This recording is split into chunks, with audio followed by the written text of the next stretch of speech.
వాహనాల విలువను తక్కువగా చూపించి దాదాపు 100 కోట్ల కస్టమ్స్ సుంకాలను ఎగవేసేందుకు హైదరాబాద్ లగ్జరీ కార్ల డీలర్ బష్రత్ ఖాన్ గుజరాత్ లో అరెస్ట్ అయ్యాడు. అతను అమెరికా, జపాన్ నుంచి హై ఎండ్ కార్లను దిగుమతి చేసుకోవడానికి నకిలీ పత్రాలు సృష్టించినట్లు అధికారుల విచారణలో తేలింది.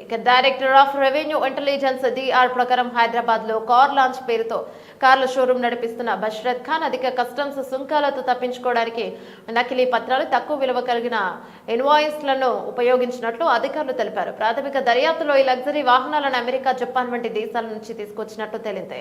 వాటిని దుబాయ్ లేదా శ్రీలంకకు తీసుకెళ్లి అక్కడ వాటి ఎడమ వైపు డ్రైవ్ సిస్టమ్ ను కుడివైపు డ్రైవ్ కు మార్చారు. ఆ తర్వాత నకిలీ పత్రాలను ఉపయోగించి వాహనాలను ఇండియాలోకి దిగుమతి చేసుకున్నట్లు అధికారులు వెల్లడించారు. ఇలా ఇప్పటి వరకు కనీసం 30 హై ఎండ్ వాహనాలను అక్రమంగా దిగుమతి చేసుకున్నట్లు గుర్తించారు. వీటిలో hammer EV, Cadillac Escalade, Rolls Royce, Lexus, Toyota land cruiser, Lincoln navigator వంటి లగ్జరీ మోడల్ ఉన్నాయి. గత 10 సంవత్సరాలుగా హైదరాబాద్ లో లగ్జరీ కార్ల షోరూమ్ ను నడుపుతున్న బష్రత్ ఖాన్ ఒక్కడే అలాంటి 8 వాహనాలను దిగుమతి చేసుకున్నాడని, దీనివల్ల 7 కోట్లకు పైగా కస్టమ్స్ సుంకం ఎగవేతకు పాల్పడ్డాడని అధికారులు ఆరోపించారు. ఖాన్ కు అతని వ్యాపార భాగస్వామి డాక్టర్ అహ్మద్ సహాయం చేసినట్లు అధికారులు గుర్తించారు. అతను తన ఫామ్ హౌస్ లో ఇలా అక్రమంగా దిగుమతి చేసుకున్న లగ్జరీ వాహనాలను ఉంచేవాడని తెలిసింది.